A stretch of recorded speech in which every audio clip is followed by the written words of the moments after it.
A huge thank you to Squarespace for sponsoring this video. Now let's get straight into it. If you're familiar with Ayanokoji Kiyotaka's story, you know that before he set foot in the advanced nurturing high school, he wasn't just another student. He was the product of the White Room. While other kids learned basic life skills, Ayanokoji was mastering combat techniques, outthinking adults in psychological games, and developing a calm mind under pressure. Skills that, on their own, would already make him extraordinary, but when combined, they made him unstoppable. And the goal of this video is to show you exactly how to replicate that process in your own life. Now, obviously, you can't just erase your past and enroll in some secret experimental institution, but here's what you can do. You can bring the White Room to you. In this video, you're going to learn 5 principles that you can start implementing today to build your own version of the White Room while still going to school or work and fulfilling your everyday duties. But before we proceed, I have just one simple requirement for you. Try to watch this video until the very end.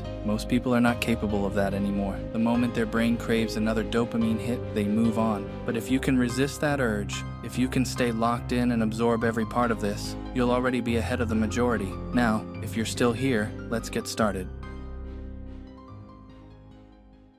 You can't just disappear in real life, but what about your digital life? Every day, your brain is being shaped by an invisible force, one that knows your habits better than you do. The algorithm watches, it learns, it predicts. Every click feeds it data, and in return, it builds a world around you, a world that reinforces exactly who you are right now. If you want to become someone unrecognizable, you have to break the loop. To do that, you simply need to wipe your watch history, unfollow accounts that don't serve your goals, and clear your recommendations. The moment you stop feeding the YouTube algorithm old data, it stops seeing you as that person. But this isn't just about cutting things out. You also have to replace them. For that, engage only with content that aligns with the future you're building. No content that keeps you locked in the same cycle. Your digital environment will start working for you instead of against you. And once that happens, everything else becomes easier. Because whether you realize it or not, what you consume shapes how you think. Change your inputs, and you change the way you see the world. But just like the algorithm shapes your digital world, your online presence influences how people perceive you. Whether you're building a brand, launching a business, or simply creating something that represents your next phase, you need a platform that puts you in control. And that's exactly where Squarespace comes in. With Squarespace, you don't need coding skills or design experience to create a professional website. Their AI blueprint tool makes the process effortless, helping you build a clean, distraction-free space in minutes. Whether it's a portfolio, a blog, or an entire business, you get full creative control without the usual headaches of website building.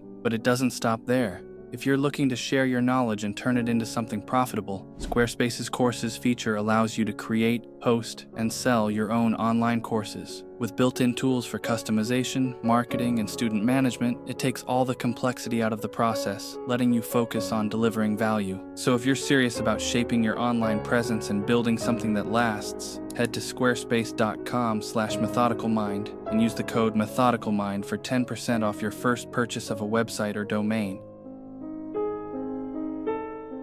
You can tell yourself you're committed to change, but without a real test, it's just talk. The problem is, most people train with no real stakes. They go to the gym, they study, they build habits, but there's no consequence if they slack off, no real pressure to push through on the days they don't feel like it. That's exactly why you need to commit to something that forces you to show up, something you can't fake. Here, you could sign up for a marathon, a boxing match, or just anything that puts you on a deadline with a clear pass or fail result. Then, when that date is set, everything changes.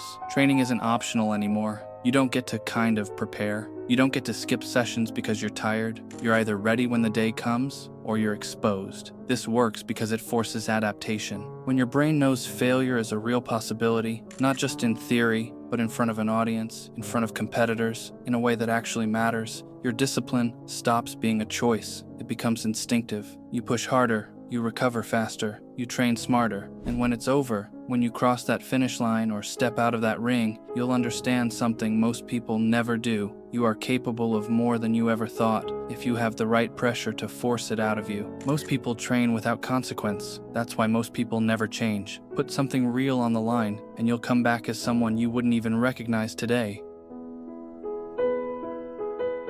Your world is too loud, your focus is too weak, but instead of forcing yourself into an extreme dopamine detox, there's a much easier, more passive way to regain control. one that requires no drastic lifestyle changes and no extra effort. The first step is simple. Stop reaching for your phone the moment you wake up. No scrolling, no checking messages, no immediate flood of notifications hijacking your brain before the day has even started. Give your mind time to wake up naturally, without the instant pull of external input. Then, as you move through your day, start doing one thing at a time. When you eat, just eat. No YouTube, no TV in the background. When you walk, just walk. No music, no podcasts filling the silence. When you're sitting on the bus or even just on the toilet, resist the urge to pull out your phone. Instead, do nothing. Just sit there. Let your mind wander. Let boredom set in. Let your brain process thoughts without the constant need for stimulation. At first, it will feel strange. You might even feel restless. But within days, you'll start to notice a shift. Your ability to focus will stretch. Your thoughts will become clearer. You'll find yourself thinking more deeply instead of consuming mindlessly. And the best part, you're not adding anything to your routine. You're simply removing unnecessary distractions from moments that were never meant to be filled. Most people only suffer when life forces them to.